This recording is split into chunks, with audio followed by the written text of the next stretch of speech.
Puji Tuhan, selamat malam Bapak Saudara semuanya, salam. Malam hari ini kita akan bersama-sama untuk belajar firman Tuhan dalam kelas online discipleship di Revival Total Ministry ini. Kita akan melanjutkan materi kita ya tentang jangan mengasihi dunia. Jadi ini adalah bab atau sesi yang ketiga ya, part 3. Ya. Oke. Jangan mengasihi dunia. Wow, ya. Nah, kemarin sudah kita bahas ya bahwa itu sebuah peringatan atau warning bahwa kita jangan mengasihi dunia karena kita tahu di balik semua itu sudah ada penguasanya. Ya, di dalam sistem dunia itu. Nah, kalau kita berkecimpung dalam dunia, cara memandang kita tentang dunia ini berbeda. Ya, bahwa dunia ini sudah dihukum. Segala bentuk apapun, pandang itu sesuatu yang sudah dihukum. Ya, nah ibaratnya kemarin dijelaskan, kalau Anda ya mungkin menyimpan uang di satu bank, ya, lalu ada pengumuman bahwa bank itu bangkrut gitu ya. Apakah Anda tetap menaruh duit Anda di situ? Pasti Anda akan berbondong-bondong dengan segera mengambil duit Anda supaya duit Anda aman. Betul? Nah, kalau Tuhan bilang bahwa dunia ini sudah dihukum, ya, sudah dihukum. Nah, sudah disalibkan bagi Anda, artinya Anda ya cepat atau lambat ya, Anda harus bisa memisahkan diri dari sistem dunia ini. Kapan saatnya? Nah, Anda bisa ambil waktu sendiri, lihat kondisinya, tapi Anda jangan terus kekeh, pokoknya gitu ya. Kalau Tuhan mencoba untuk mengalihkan Anda, supaya Anda tidak berkecimpung di situ lagi, Anda ikhlas saja dengan Tuhan, ya. Nah, malam hari ini saudara, kenapa Tuhan mau kita tidak mengasihi dunia ini? Karena ada sesuatu yang Tuhan mau buat di dalam kehidupan kita ini.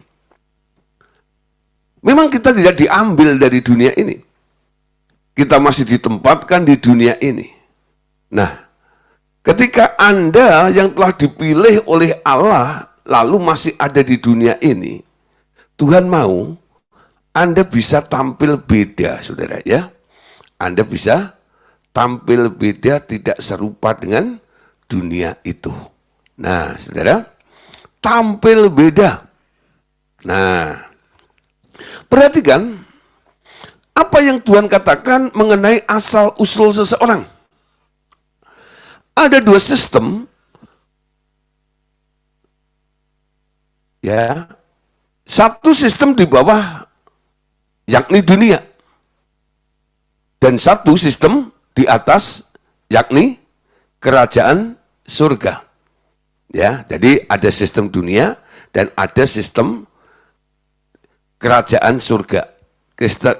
Sistem yang di dunia ini adalah sistem yang ada di bawah, sementara sistem kerajaan surga itu adalah apa yang ada di surga. Ya, nah saudara Anda lihat ya. Tadi dikatakan perhatikan apa yang Tuhan katakan mengenai asal-usul seseorang. Ya, sekarang kita harus mulai berpikir, asal-usul Anda itu dari mana? Ya, nah saudara, satu kali saya sempat bikin heboh ya, karena ketika saya bersama dengan Pak Andreas ya dan Ibu Dorcas Daud waktu itu pergi ke Toraja. Nah, kami berempat sama Pak Daud. Lalu kami disambut oleh para pendeta-pendeta senior karena di Toraja itu kan kantongnya Kristen ya. Jadi banyak gereja di sana. Ketika kami datang disambut oleh para pendeta yang ada di sana. Nah, kebanyakan ya gereja-gereja yang ada di sana itu pendetanya sudah usia di atas 60-70 tahun lah gitu.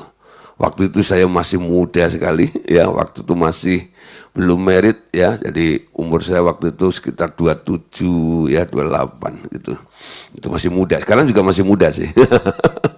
Ya, nah, saudara, lalu ditanya, wah, selamat datang bapak-bapak, itu ya, dan ibu, ada satu ibunya.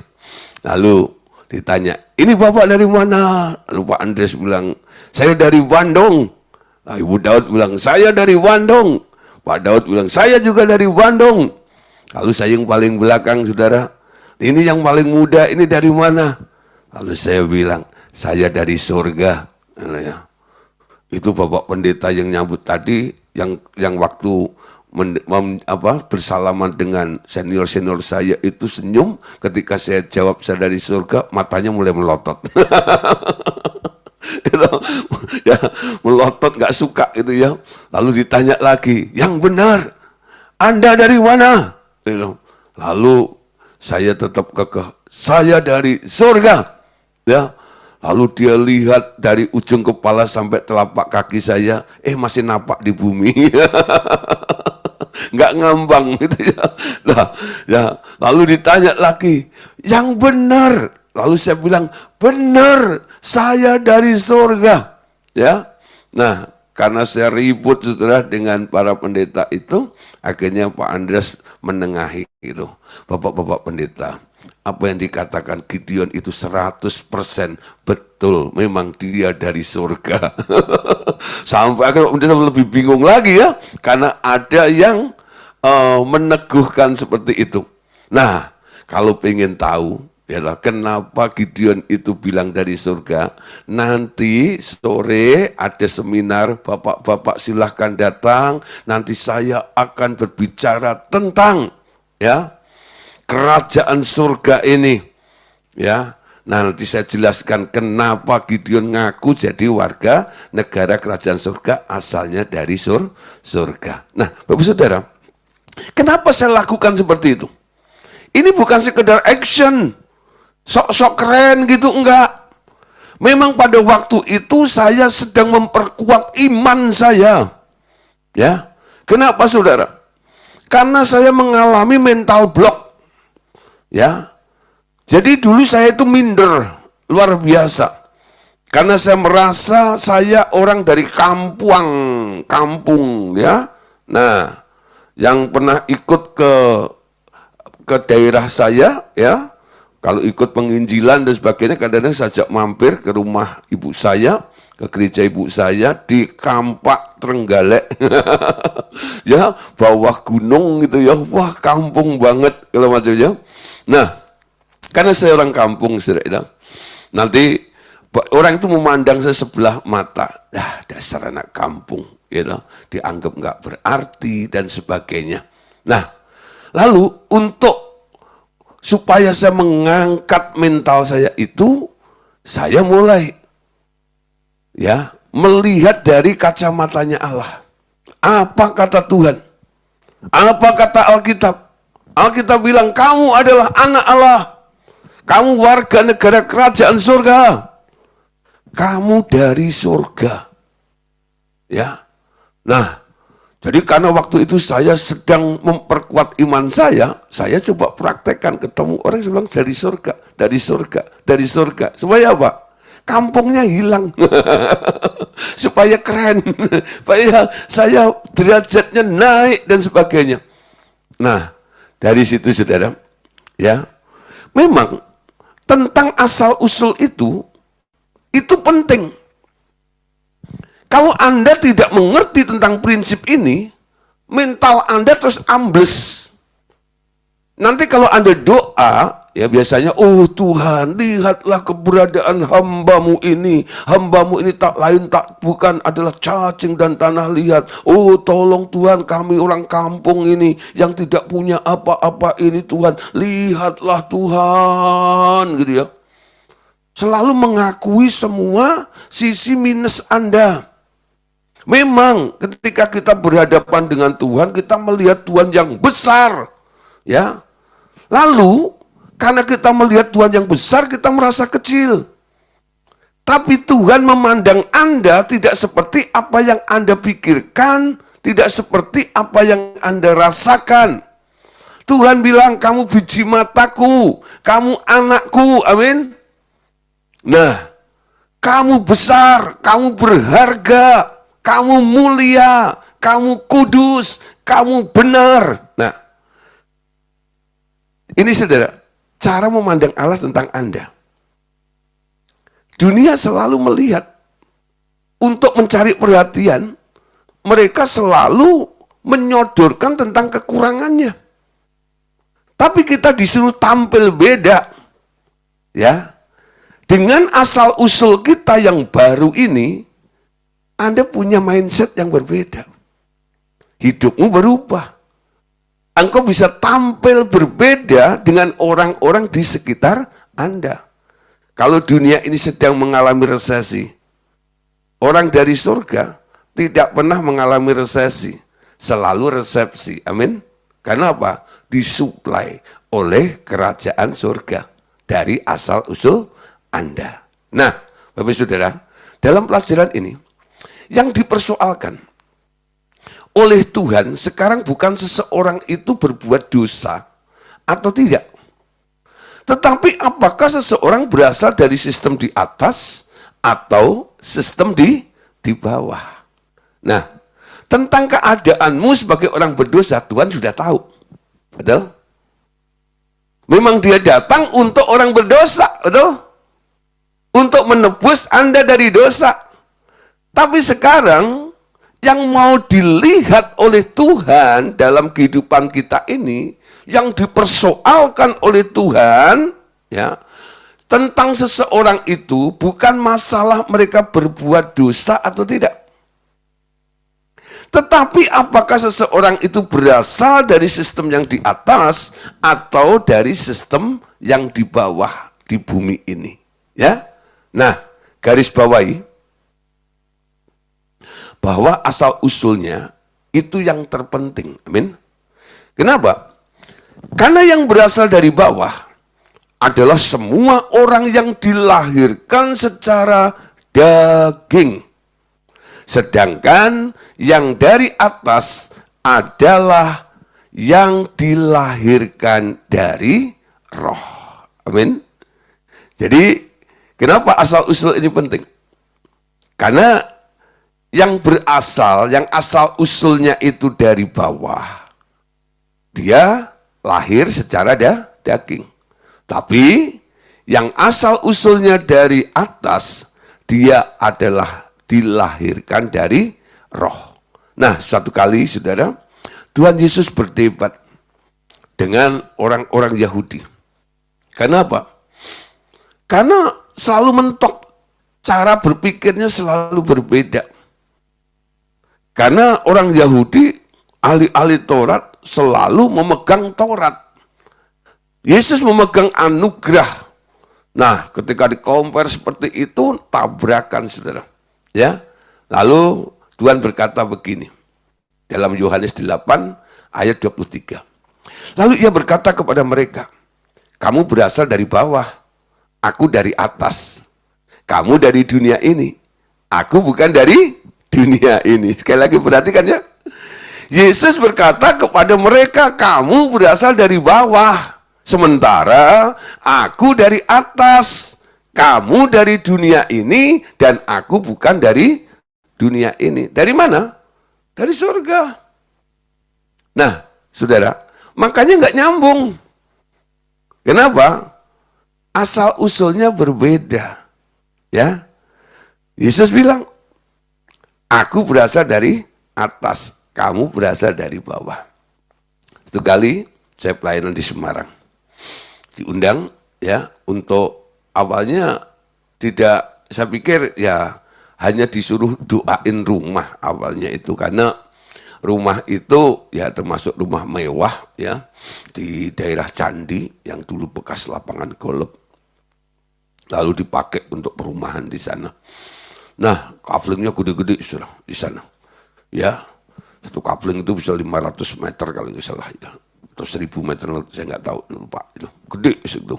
Nah, dia punya rumah itu 4. 4 kafling, sudah. Ya gede banget rumahnya di situ. Nah, lalu tapi mereka nggak merasa nyaman. Lalu saudaranya, ya ciciknya yang ada di Jakarta itu masih teman, ya teman saya. Murid, ya murid kelas pemuridan, ya. Ke sana untuk doain rumah itu. Nah, tapi saudara, saya nggak cerita tentang doa-doainnya, ya. Nah, di sini ada ya yang ikut malam hari ini, ada Pak Riyadi Supatra itu, ya. Itu waktu itu dia ikut juga acara waktu kami datang itu, ya. Nah, lalu mereka undang teman-temannya, lalu saya disuruh bikin persekutuan ceritanya. Nah, lalu saya mulai bagikan kebenaran firman Tuhan, ya materi-materi RTM inilah yang saya bagikan. Ya. Nah, tanpa saya ketahui, dia mengundang seorang yang kelihatannya itu ya di tokoh gereja seperti itu. Ya. Ketika saya khotbah ya, dan sebagainya gitu, lalu di counter sudah sama orang itu. Ya. Counter, tahu ngomong gini-gini kalau macam dan sebagainya. Nah, lalu ada satu murid yang ada di Semarang itu bilang itu, Pak Gideon. Pak Gideon bilang aja itu Yohanes 8:23. Kamu berasal dari bawah, kami dari atas. Makanya nggak nyambung katanya.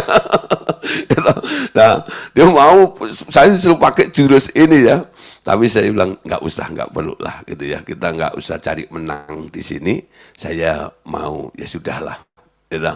Kalau memang kau nggak terbuka dengan pengajaran ini ya nggak apa-apa. Gitu ya. Memaksakan terlalu ini juga nggak baik ya. Jadi kalau nggak siap untuk menerima pengajaran ya kami mundur gitu loh. Nah tugas kami selesai, kami pulang. Habis itu ya sudah nggak pernah diundang lagi. Ya loh. Tapi ya ada satu hal yang sayang ya.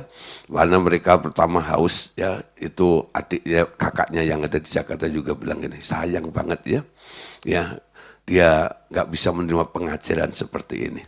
Nah, Bapak Saudara, memang kita harus tampil beda. Cara berpikirmu juga berbeda dengan mereka. Walaupun sama-sama orang Kristen, sama-sama hamba Tuhan. Kadang-kadang cara memandangnya berbeda. Kenapa? Ketika engkau menyadari asal-usulmu, hidupmu berubah, mindsetmu berubah, pola pikirmu berubah, ya, dan sebagainya. Sehingga orang lain melihat, kamu kok berbeda ya. Itu yang Tuhan inginkan terjadi dalam kehidupan kita. Supaya kita mengalami perubahan mindset, tidak serupa dengan dunia ini, betul? Karena kita tahu kehendak Allah, apa yang baik, apa yang berkenan, dan apa yang sempurna. Nah, Bapak Saudara, tampil beda, ya. Dimulainya dari mana? Menyadari tentang asal-usul kita. Nah, ketika engkau menyadari bahwa engkau dari atas, Yohanes 3:6 dan 7 dikatakan begini. Apa yang dilahirkan dari daging adalah daging, dan apa yang dilahirkan dari roh adalah roh. Janganlah engkau heran, karena aku berkata kepadamu, kamu harus dilahirkan kembali. Saudara, Tuhan Yesus waktu itu sedang ngomong sama siapa nih? Dengan salah satu ahli Taurat, namanya Nikodemus. Nikodemus itu datang malam-malam, ngumpet-ngumpet, nanya kepada Yesus. Ketika Yesus ditanya, ya Yesus bilang, kalau kamu tidak dilahirkan kembali dari air dan roh, kamu tidak mendapatkan hidup yang kekal itu. Nah, Nikodemus bingung, bagaimana saya bisa lahir kembali? Lalu Yesus menjelaskan tentang proses kelahiran baru. Apa yang dilahirkan dari daging adalah daging. Dan apa yang dilahirkan dari roh adalah roh. Tadi di atas sudah dijelaskan. Bahwa orang yang lahir dari bawah, dia lahir dari daging. Dia yang asal usulnya dari atas, dia lahir dari roh. Apa yang dilahirkan dari daging adalah daging, dan apa yang dilahirkan dari roh adalah roh. Amin. Nah, Anda tahu buah roh dan perbuatan daging itu kan kontras, betul? Buah roh apa? Kasih, sukacita, damai sejahtera, sampai penguasaan diri. Sementara perbuatan daging apa? Marah, iri hati, geram, dan sebagainya. Betul? Bertolak belakang. Bertolak belakang. Ada perbedaan, betul? Jadi kalau Anda tidak lahir dari roh, Anda nggak hidup dipimpin roh, Anda nggak bisa mengeluarkan buah roh di dalam hidup Anda. Anda terus mengikuti kemauan daging, dan keinginan daging itulah yang terus kita kerjakan di dalam kehidupan kita semuanya. Amin. Nah, saya yakin Bapak Ibu Saudara yang mendengar firman Tuhan malam hari ini, kita semua adalah orang yang sudah lahir baru, betul? Lahir dari roh. Asal usulmu sekarang berbeda. Anda bukan dari dunia ini, tapi sekarang Anda dari surga, dari atas. Memang ada konsekuensinya ketika Anda mendeklarasikan, menyatakan dirimu bahwa Anda dari surga, bukan dari dunia ini. Konsekuensinya apa? Yohanes 15 ayat 19. Sekiranya kamu dari dunia, tentulah dunia mengasihi kamu sebagai miliknya. Tetapi karena kamu bukan dari dunia, asal usulmu bukan dari dunia, melainkan aku telah memilih kamu dari dunia, sebab itulah dunia membenci kamu. Ada konsekuensinya. Dibenci oleh dunia, tapi dikasihi oleh Allah. Yesus selama di bumi dibenci nggak? Dibenci. Bahkan dibunuh, betul? Kalau mereka nggak benci sama Yesus, kenapa Yesus dibunuh? Itu menunjukkan bahwa dunia membenci Yesus, betul? Walaupun kadang-kadang mereka bilang, aku mengasihi Tuhan, aku mengasihi Tuhan.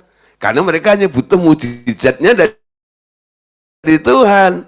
Tapi ketika di persidangan Pontius Pilatus itu, semua khalayak, dia bilang, salibkan Yesus, salibkan Yesus. Betul? Dunia membenci Yesus. Tapi Yesus yang dibenci oleh dunia ini di mata Bapaknya bilang, inilah anakku yang kukasihi, kepadanya lah aku berkenan. Betul?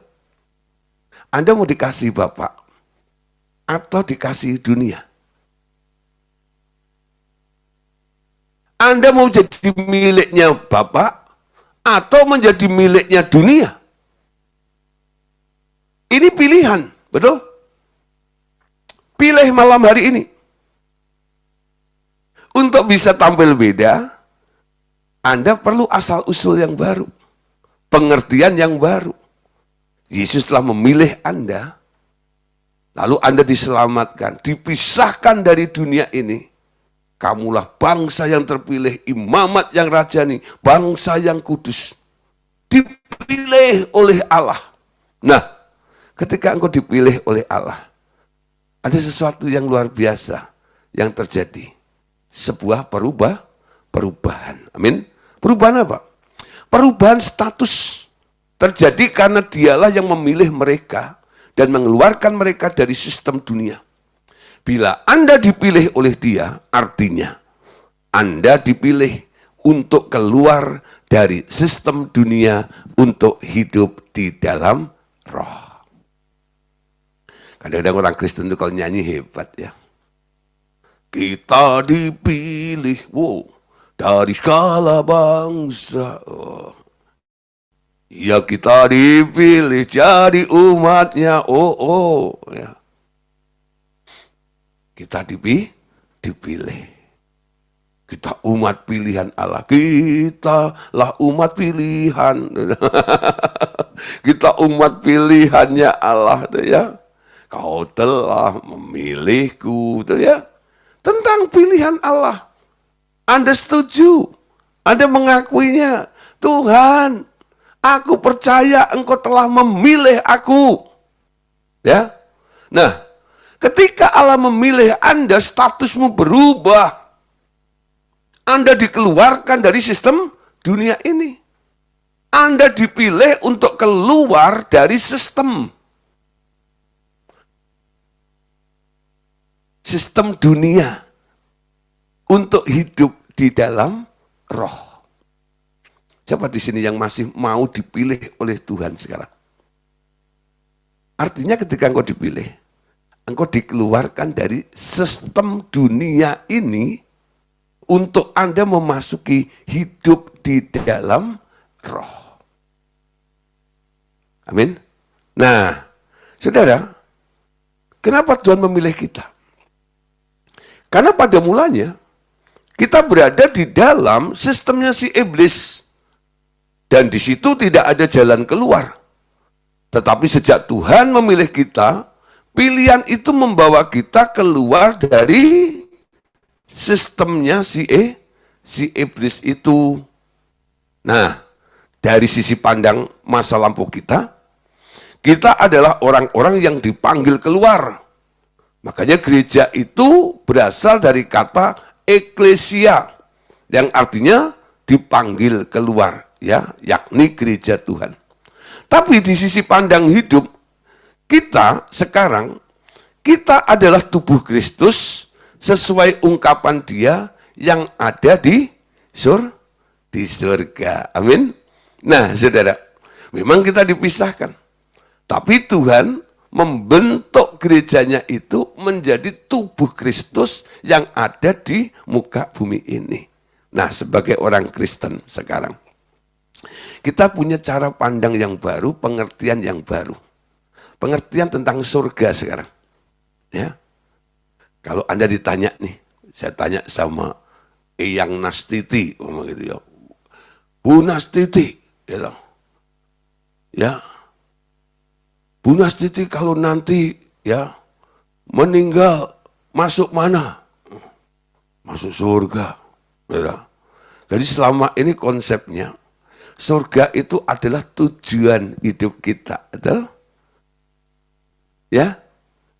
Cari keselamatan supaya kita bisa masuk surga, menuju surga. Amin.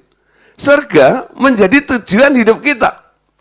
Betul, ya. Tapi saudara, setelah kita dipilih dan dipisahkan dan kita berasal dari surga, sekarang kita punya cara pandang yang baru, pengertian yang baru. Surga itu bukan tujuan kita, tetapi tempat asal usul kita. Amin.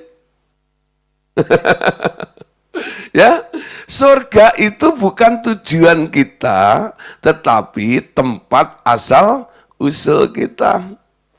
Jadi kalau orang meninggal masuk surga, itu bukan menuju surga. Pulang kampung namanya. Amin. Siapa di sini mau pulang kampung? Ya, karena Anda kan pulang ke rumah bapakmu, betul ya? Artinya rumahmu dulu di situ karena kita telah menjadi anaknya, dilahirkan secara roh, jadi anaknya bapak. Rumahnya bapak sekarang rumahmu. Itulah asal usulmu secara rohani. Engkau adalah orang surga. Nah, kalau orang Kristen meninggal, dia disebut telah pulang ke rumah Bapak. Amin. Kenapa disebut pulang ke rumah Bapak? Karena asal usulmu dari sana. Nah, nanti kalau ada saudara, orang-orang yang bukan anaknya Bapak, lalu dia bilang, dia pulang ke rumah bapak-bapak yang mana dulu. Kalau mereka ada di dalam sistem dunia ini, bapaknya bukan Allah Bapak. Bapaknya si pembohong. Bapaknya si pendusta. Rumahnya di mana? Nah, beda alamat saudara. Walaupun sama-sama masuk ke alam roh, betul? Yang satu disebut surga, yang lain disebut neraka. Nah, itu bedanya. Pilih bapakmu yang mana. Ya. Nah, di sini Saudara, dengan pengertian yang baru seperti ini, bahwa surga bukan tujuan kita, tetapi tempat asal-usul kita, ini sesuatu yang luar biasa. Amin. Luar biasanya apa? Kita memiliki sesuatu yang berasal bukan dari dunia ini, yakni hidupnya. Hidup seperti ini tidak pernah ada di dalam sistem dunia milik iblis itu. Walaupun kita bercampur dengan dunia, tetapi hidupnya membuat kita berbeda dan tidak merasa betah di dalam sistem dunia ini. Ada beberapa orang yang sudah mulai menyadari, lalu mulai gerah, gak betah. Pak, pengen keluar dari perusahaan ini, pengen keluar dari pekerjaan ini. Kenapa? Ya Pak, lingkungannya gak ada yang benar Pak. Ya, hopeng siak kuping. Wah, ya pokoknya sistem lah, ya beda dengan ajaran Tuhan. Hati nurani saya rasanya gak damai dan sebagainya. Nah, kalau Anda sedang mengalami seperti itu, artinya Tuhan sedang menggeser Anda. Betul? Menggeser Anda. Tanya Tuhan, Tuhan, apakah saya harus tetap bertahan di sini? Atau saya harus meninggalkan sistem ini dan mengikuti sistem yang Engkau buat, Tuhan? Pak, kalau saya ngikutin sistemnya Tuhan, harus meninggalkan sistem dunia ini, saya makan bagaimana? Bagaimana tentang hidup saya? Jangan khawatir. Bapakmu yang di surga tahu engkau memerlukan semuanya itu. Allahku sanggup memenuhi segala kebutuhanmu menurut kekayaan dan kemuliaannya di dalam Yesus Kristus Tuhan kita. Nah, jadi kalau Anda mulai ada signal enggak betah, ya, mulai enggak betah itu artinya Tuhan sedang menggeser Anda untuk Anda keluar dari sistem dunia ini. Awalnya Anda sudah memandang bahwa dunia dengan segala aneka ragamnya itu telah dijatuhi hukuman, tuh. Dan Anda katakan, aku sudah salibkan itu. Ketika Tuhan mulai menggeser Anda dengan mudah untuk mengikuti maunya Tuhan. Amin. Jangan seperti istri Lot. Ketika Tuhan mau menyelamatkan dia menoleh ke belakang. Kenapa? Dia mengasihi semua hartanya itu. Sampai akhirnya istri Lot jadi tiang garam. Betul? Nah, saudara, ini sesuatu pelajaran yang luar biasa. Ingat akan istri Lot, Alkitab mengatakan. Apa artinya ingat akan istri Lot? Jangan mengasihi dunia. Jangan terikat dengan dunia ini, dengan sistemnya. Kalau Tuhan sudah memisahkan Anda, jangan nyemplung lagi. Tercemar lagi nanti di situ. Luar biasa ya. Allah Bapa telah memberikan Yesus anaknya sebagai jawaban segala kebutuhan kita di dalam kita. Betul? Ia menjadi hikmat bagi kita. Ia bukan memberi sedikit demi sedikit sesuai dengan kebutuhan sesaat kita. Tetapi telah memberikan anaknya sepenuhnya untuk tinggal di dalam kita. Nah, jadi kalau dia menarik Anda dari sistem dunia ini, jangan takut. Anaknya aja dikasih buat Anda. Apalagi hanya kebutuhan hidup Anda. Pasti Tuhan akan jamin. 1 Korintus 1 ayat 30 saudara katakan begini. Oleh dia, kamu berada di dalam Kristus. Yesus yang oleh Allah telah menjadi hikmat bagi kita. Ia membenarkan dan menguduskan dan menebus kita. Ya. Nah, dalam bahasa Inggrisnya dikatakan, but of him, are ye in Christ Jesus, who of God is made unto us wisdom and righteousness and sanctification and redemption. Ya, nah terjemahannya begini. Ini terjemahan bebasnya ya. Ia telah menjadi hikmat kita. Ia telah menjadi kebenaran kita. Ia telah menjadi kekudusan kita. Ia telah menjadi penebusan kita. Nah, saudara, jadi segala sesuatu telah dilakukan di dalam kehidupan Anda. Sekarang karena dia menjadi hikmat bagi Anda akan menjadi orang yang berhikmat. Karena dia menjadi kebenaran di dalam hidup Anda jadi orang benar. Dia yang menguduskan Anda jadi orang kudus.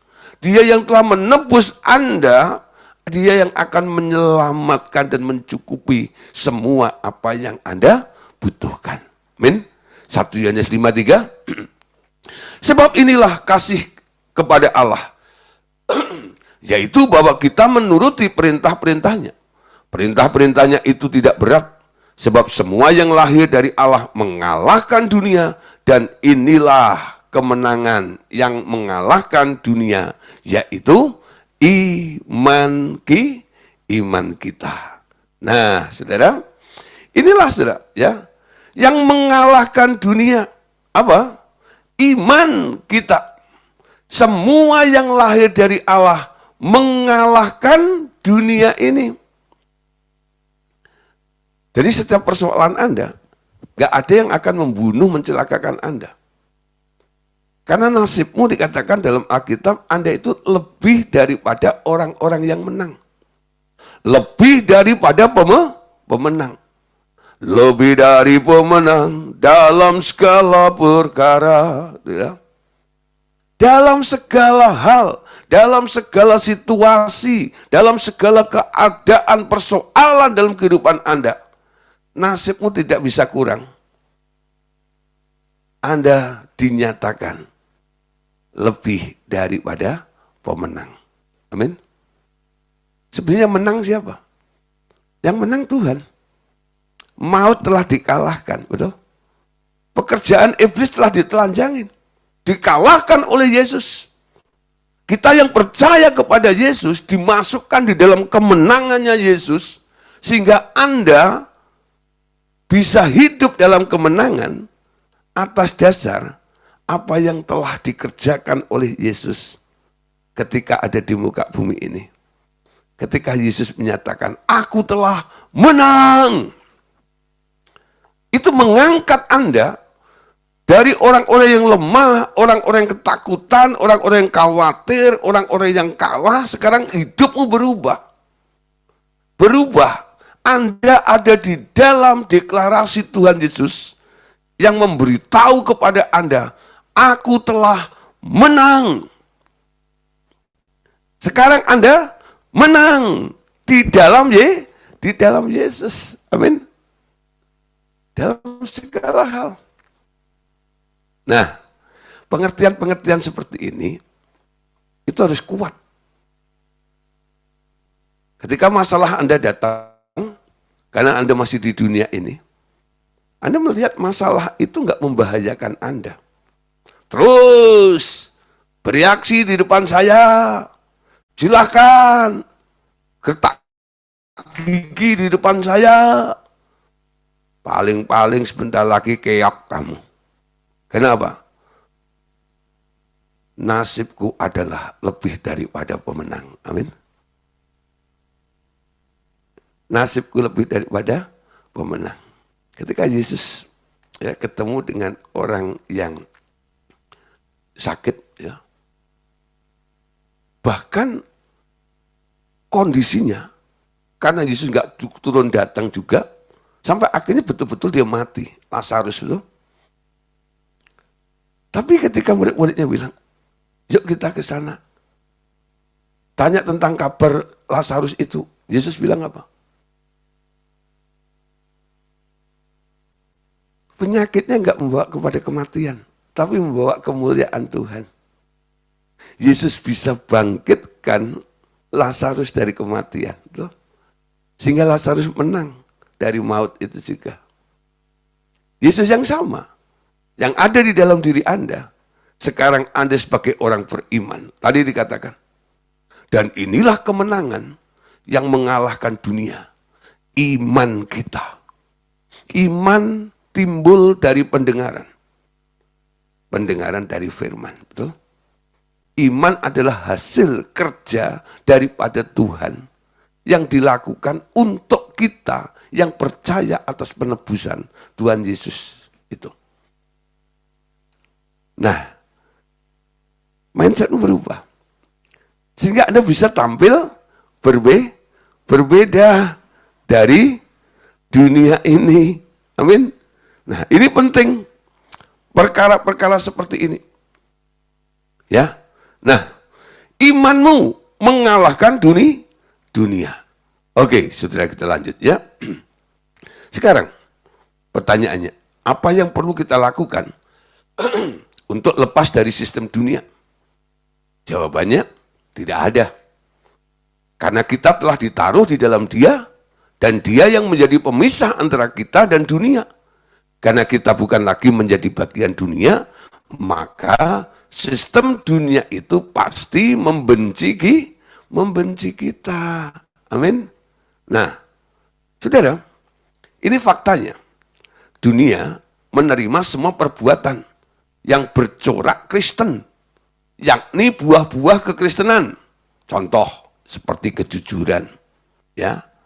Contohnya seperti kesopanan, contoh seperti kebaikan dan sebagainya.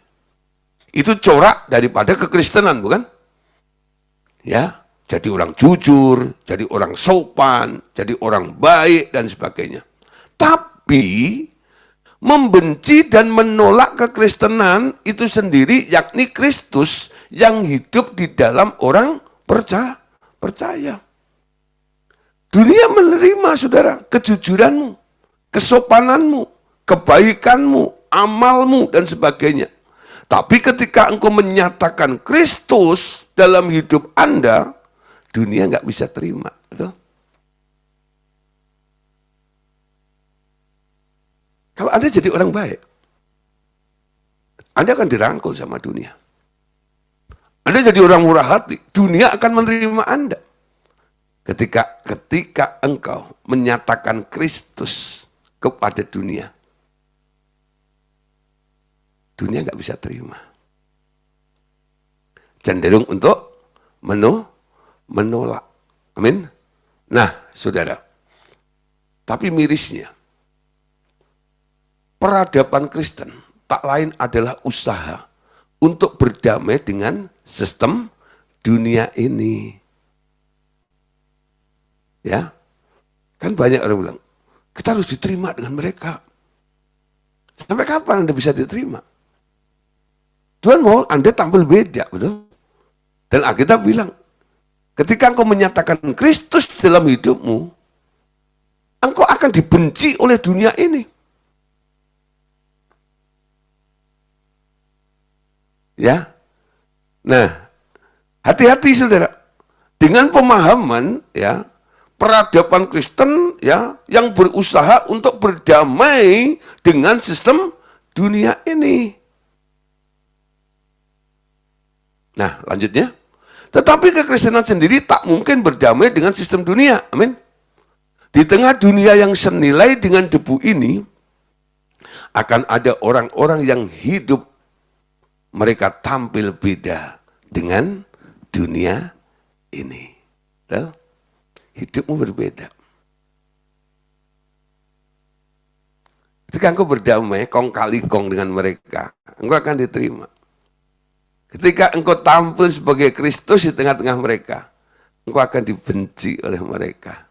Ingat, Daniel ya, karena kejujurannya, karena dia bertampil berbeda. Orang mencoba untuk cari kesalahannya, untuk menghukum, membinasakan Daniel. Dicari kesalahan juga ada salah.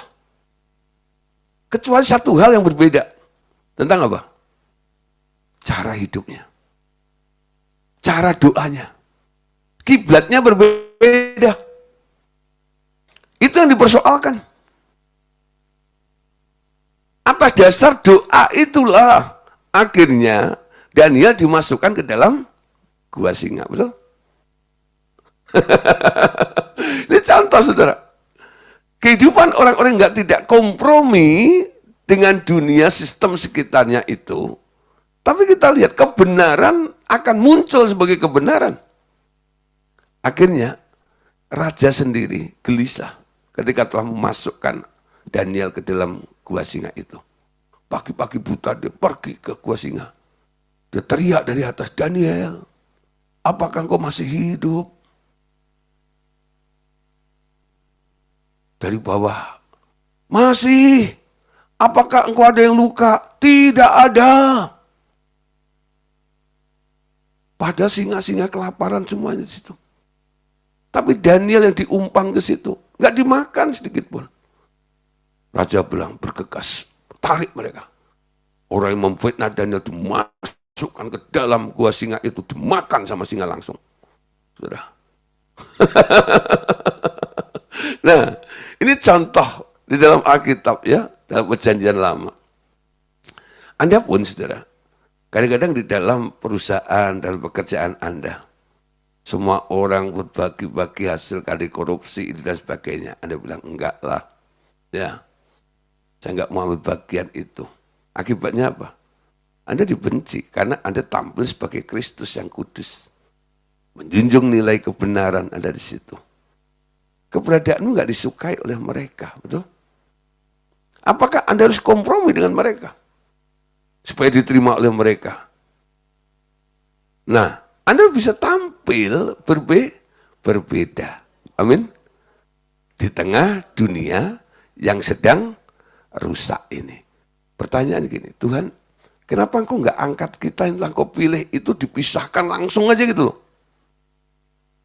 Yohanes pasal 17, ini jawabannya. Ayat 15. Aku tidak meminta supaya engkau mengambil mereka dari dunia, tetapi supaya engkau melindungi mereka daripada yang jahat. Mereka bukan dari dunia, sama seperti aku bukan dari dunia. Anda nggak diambil dari dunia ini, tapi Anda diprotek. Anda dilindungi dari mereka yang jahat. Karena Allah tahu Anda bukan dari dunia. Nah, saudara, orang-orang agamawi akan berusaha keras keluar dari dunia dengan jalan menjauhi hal-hal duniawi itu. Nah, kalau ada orang-orang yang pengen, sudah bosen, ya, sudah gerah, ya, sudah nggak tahan dengan sistem dunia ini, orang-orang agamawi akan berusaha keras keluar dari dunia dengan jalan menjauhi hal-hal duniawi itu dengan hidup bertarak. Tetapi bukan itu yang seharusnya kita lakukan. Di sini kita diciptakan menjadi pemenang, bukan dengan usaha kita, tetapi karena dijadikan berbeda dengan dunia, dengan memberikan hidup Tuhan Yesus di dalam kita. Pengertian beda inilah yang menjadikan kita terlindung dari pengaruh dunia. Ya. Nah, saudara, kalau Anda sudah mulai bosan kalau macam dengan dunia, segala macam yang sudah rusak ini, ada beberapa orang yang agamawi, mereka pergi ke gunung bertapa, bersemedi, mengasingkan diri supaya tidak bersentuhan dengan dunia ini. Bukan itu caranya, ya. Mindset Anda, cara memandang Anda dunia ini harus diubah. Amin. Nah, ketika engkau memiliki pengertian yang baru, Anda akan terlindung dari pengaruh dunia ini. Kenapa Anda harus tampil berbeda? Karena Tuhan mau selama Anda di muka bumi ini, di tengah-tengah dunia ini, Tuhan mau jadikan Anda terang dunia. Amin. Anda akan dijadikan terang dunia. Banyak macam makhluk telah diciptakan di masa lampau.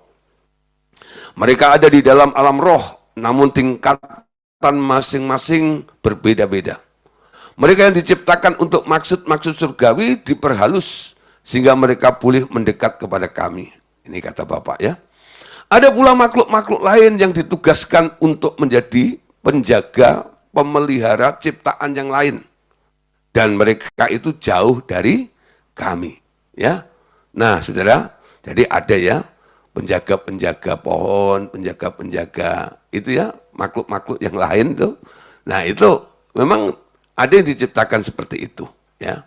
Nah, tempat kami diam diliputi terang yang tak mudah ditembus oleh mereka. Sementara kami dapat melihat mereka semua, sedangkan mereka melihat kami sebagai terang saja.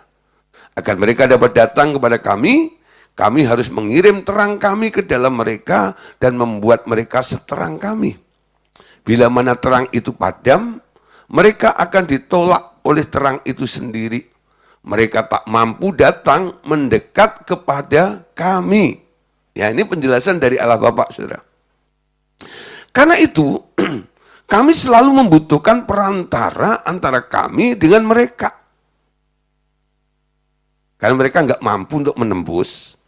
Lalu idenya, Bapak membutuhkan perantara antara Allah Bapa dengan mereka. Nah, manusia diciptakan untuk menjadi pembawa terang itu. Tetapi sejak mereka berbuat dosa, terang di dalam mereka telah diambil. Mereka tinggal di dalam kegelapan dan tak dapat melihat jalan mereka sendiri, apalagi untuk kembali kepada kami. Dengan mengirimkan anakku ke dunia, aku mengirim terang itu kembali kepada mereka. Setelah dosa dibereskan, aku mengirim Roh Kudusku kepada yang percaya untuk memberi terang itu di dalam mereka. Dengan cara itu aku mengangkat tingkatan mereka untuk mendekat kepadaku dan menjadi sekutu kami. Terangku meliputi mereka seluruhnya. Memang prosesnya ya dapat berlangsung lama bagi mereka yang menolak untuk dibersihkan oleh Roh Kudusku. Tetapi dapat menjadi sangat cepat bagi mereka yang rela untuk kembali kepadaku. Setelah terang mereka mencapai kadar tertentu, mereka boleh menjadi wakilku untuk berbicara kepada mereka yang diam di dalam kegelapan. Makin besar terang mereka, makin dalam kegelapan yang dapat mereka capai, semakin sangat berguna di bawah kontrolku. Nah, saudara, jadi semua makhluk ya yang derajatnya jauh ya dari Allah itu, ya kadar kemuliaannya juga seperti yang jauh daripada Allah yang mulia, mereka hanya bisa melihat Allah Bapa itu sebagai terang yang tak terhampiri. Ya, terang yang tak terhampiri. Nah, sekarang saudara, terang hanya bisa bersatu dengan terang, betul? Terang nggak bisa bersatu dengan kegelapan. Ini prinsip. Kegelapan dan terang itu merupakan sisi yang berbeda.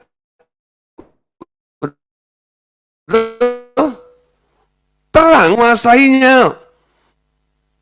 Itu ayat-ayat dalam Alkitab ada semuanya. Tentang terang. Nah, ketika Allah Bapa mengutus Yesus ke dunia,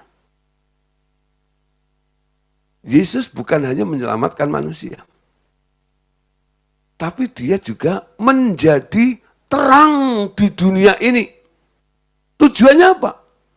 Karena sistem yang dibangun oleh si iblis, sistem dunia ini adalah sistem kegelapan.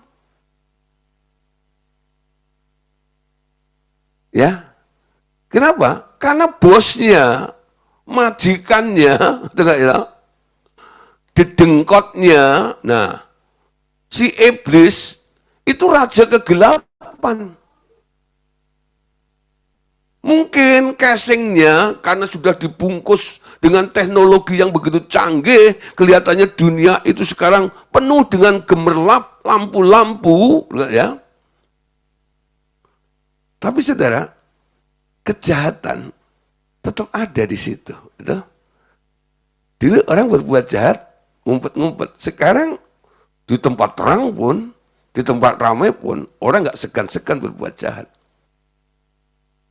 Terang yang dia buat itu hanya kamuflase. Isinya masih di dalam kegelapan, betul? Misinya misi kegelapan itu. Kenapa Yesus datang? Dia menjadi terang untuk menerangi dunia yang gelap itu. Sehingga Yohanes 8 ayat 12, Yesus berkata begini. Maka Yesus berkata pula kepada orang banyak katanya. Perhatikan, akulah terang dunia. Barang siapa mengikut aku, ia tidak akan berjalan dalam kegelapan, melainkan ia akan mempunyai terang yang hidup. Yesus berkata, akulah terang dunia. Gak heran. Banyak perbuatan jahat yang ditelanjangi oleh Yesus. Yesus itu kalau ketemu dengan ahli-ahli Taurat, dia bilang, kamu itu kuburan, kayak kuburan. Luarnya putih, sok suci, sok agamawis, tapi hatimu busuk semuanya. Betul? Yesus bisa melihat. Kenapa? Dia terang yang sesungguhnya itu. Menerangi semuanya. Itu. Nah, tapi sayangnya begini. Yesus nggak lama di bumi. Setelah 33,5 tahun, ya, Yesus mati, Yesus bangkit, lalu Yesus naik ke surga. Kalau awalnya di tempat gelap itu Anda taruh lampu, lalu lampunya diangkat, Anda pindahkan, tempat yang tadinya gelap sudah jadi terang, ketika lampunya dipindahkan, jadi gelap lagi kan? Nah, harus tetap ada terang di situ. Oleh karena itu, Matius 5, 14 dan 16 dikatakan begini. Kamu adalah terang dunia. Kota yang terletak di atas gunung tidak mungkin tersembunyi. Lagi pula orang tidak menyalakan pelita, lalu meletakkannya di bawah gantang, melainkan di atas kaki dian, sehingga menerangi semua orang di dalam rumah itu. Demikianlah hendaknya terangmu bercahaya di depan orang, supaya mereka melihat perbuatanmu yang baik dan memuliakan Bapakmu yang di surga. Ya. Nah, Anda sekarang mendapat pendelegasian. Ditunjuk oleh Tuhan Yesus. Mendapatkan mandat dari Tuhan Yesus. Untuk apa? Menggantikan peran Yesus sebagai terang di dunia ini. Selama aku di dunia ini, akulah terang dunia. Tetapi kamulah sekarang terang dunia itu. Kalau Anda nggak tampil beda, Anda sama gelapnya dengan mereka. Anda nggak bisa jadi terang, bukan? Nah, mulai sadari. Ya, saya ingat waktu kecil, saya anak pendeta ya, disuruh deklamasi. Waktu itu masih umur 7 atau 6 tahun lupa, masih TK ya waktu 6 ya. Suruh deklamasi, akulah lilin yang kecil, tapi dapat menyinari. Cuman itu aja katanya, sambil bawa lilin. Itu pas hari Natal. Semua orang sorak, oh anak kecil jadi terang, makanya lilinnya kecil. Ya, setelah saya melayani, saya ingat peristiwa itu, saya geli sendiri. Nah, kenapa saya jadi lilin yang kecil? Ya, apa karena saya anak kecil waktu itu, makanya saya disuruh bilang, akulah lilin yang kecil. Sekarang saya udah gede, udah dewasa, masa tetap jadi lilin yang kecil? Saya ubah kalimatnya. Akulah lilin yang besar. Akulah terang yang besar. Betul ya? Nah, kapasitasnya lebih besar. Kota di atas gunung itu tidak ada yang tersembunyi, betul? Lilin yang kecil, masuk kamar kecil, ditiup angin yang kecil, mati. Kalau terang yang besar, obor yang besar itu ditiup angin yang besar, kebakaran semuanya, membawa dampak, membawa pengaruh, betul? menyulut, membawa dampak. Itu yang dimau Tuhan. Apakah hidupmu sudah berdampak atau belum? Tampil beda membuat Anda berdampak. Bukan dipengaruhi, tapi mulai mempengaruhi. Amin. Berapa orang yang sudah Anda pengaruhi? Bukan dipengaruhi jahat ya. Diajak nyolong, diajak korupsi. Bukan. Dipengaruhi untuk hidup dalam terang. Menjadi anak terang. Itulah. Sudah banyak orang-orang yang saya pengaruhi. Ribuan. Ya. Baik secara langsung maupun kadang-kadang ya ketemu hanya ya pas kebetulan. Tapi yang paling banyak adalah orang-orang yang sedang dalam kegelapan, mereka datang untuk minta didoain, minta konseling. Nah, disitulah saya berdiri di depan mereka. Akulah terang dunia. Saya menerangi mereka. Mata hatinya yang gelap mulai terbuka. Betul? Saya membawa terang bagi mereka. Berdampak bagi mereka. Tuhan mau seperti itu. Jangan mengasihi dunia. Betul? Jangan terikat dengan dunia. Jangan kompromi dengan dunia. Pisahkan dirimu dengan dunia.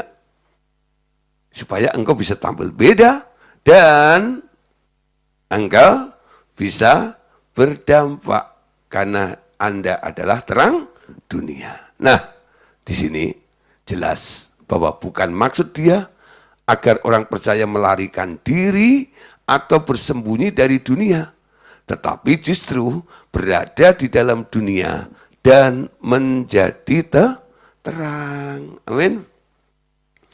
Bukan melarikan diri dari dunia. Karena tekanan, kalau masukin Tuhan, cepat mati aja gitu. Semakin Anda minta pengen mati, nggak cepat-cepat mati. Ya, yang nggak pengen mati malah cepat mati. Ada beberapa orang itu, Pak, itu saya udah pengen mati, kok nggak mati-mati ya. Tapi ini yang nggak ini kok cepat mati ya. Nah, Tuhan masih punya tugas atas hidup Anda, betul? Nah, jangan jadi seperti orang yang agamawis tadi ya, untuk tidak tercampur dengan dunia ini dan dia mulai jangan jamah ini, jangan jamah itu. Kolose pasal 2, 20-23 katakan begini. Apabila kamu telah mati bersama-sama dengan Kristus dan bebas dari roh-roh dunia, mengapakah kamu menaklukkan dirimu pada rupa-rupa peraturan seolah-olah kamu masih hidup di dunia? Ingat nih. Ya. Jangan jamah ini, jangan kecap itu, jangan sentuh ini. Semuanya itu hanya mengenai barang-barang yang binasa oleh pemakaian dan hanya menurut perintah-perintah dan ajaran-ajaran manusia. Banyak orang kadang-kadang masih ada di daerah peraturan. Kalau kita bicara peraturan, berarti itu yuridiksinya adalah Taurat. Bukan grace, bukan anugerah, betul? Anugerah itu dimulainya dari kesadaran Anda. Tapi, ya, yuridiksi Taurat itu menunjukkan bahwa ketidakberdayaan Anda. Sehingga Anda harus di-cover sama aturan. Jangan ini, jangan itu. Jangan sentuh ini dan jangan sentuh itu. Nangkep sudah ya? Lah, di dalam hukum anugerah beda. Bukan masalah jangan.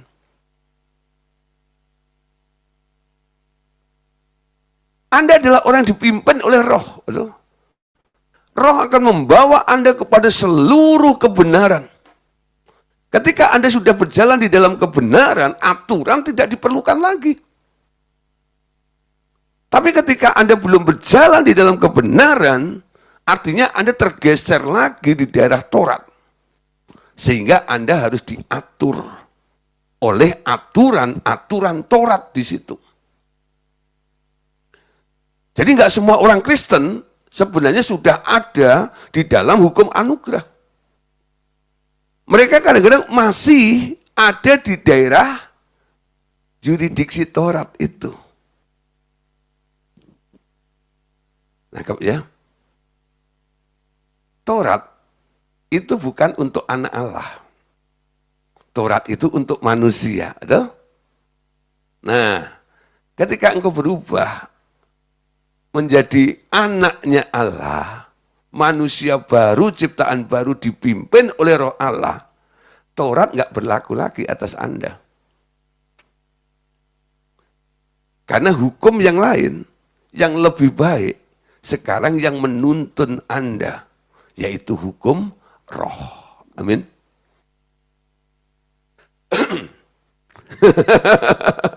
Ya, jadi ayat ini nggak boleh dipakai sembarangan, ya. Jadi kalau Anda membaca ayat ini, jangan terus aji mumpung. Wah, sekarang sudah nggak perlu ya menaklukkan diri pada rupa-rupa peraturan. Jangan jamak ini, jangan jamtuk itu. Pertanyaannya, apakah Anda sudah lepas dari sistem dunia ini atau belum? Kalau Anda masih terikat dengan dunia ini, Tauratnya masih jalan buat Anda. Kenapa Taurat nggak dihapus? Karena masih dibutuhkan. Sampai ada peralihan, perpindahan daerah, dari daerah Taurat ke daerah anugerah. Di daerah anugerah, Taurat tidak berlaku lagi. Nangkep ya? Nah, Roma 14, ayat 17. Sebab kerajaan Allah bukanlah soal makan dan minuman, tetapi soal kebenaran, damai sejahtera, dan sukacita oleh Roh Kudus. Ya, bicara kerajaan Allah bukan masalah materi, saudara, tapi bicara tentang nilai kebenaran, damai sejahtera, kondisi Anda, dan sukacita. Nah, berbeda dengan hidupnya Yohanes Pembaptis yang pernah tinggal di padang gurun dan menjauhi dunia. Karena memang ia sendiri hanya datang menjadi saksi bagi terang itu, bukan terang itu sendiri.